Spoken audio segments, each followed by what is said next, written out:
serie in corso, il primato della manifestazione di Mattia Zuin, 56-23. Un primato davvero difficile per i ragazzi in acqua. Intanto Cristian Ferraro al comando su Gazzola e Santi. Ferrario vice campione italiano giovanile della Rana, Gazzola campione italiano giovanile del Dorso, si sfidano nella farfalla per la conquista dei 100 farfalla ragazzi.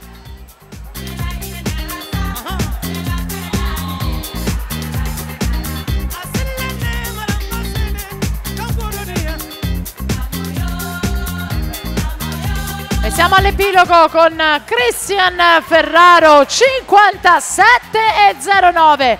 Mattia Santi è secondo in 57,77, poi Gazzola 57,96.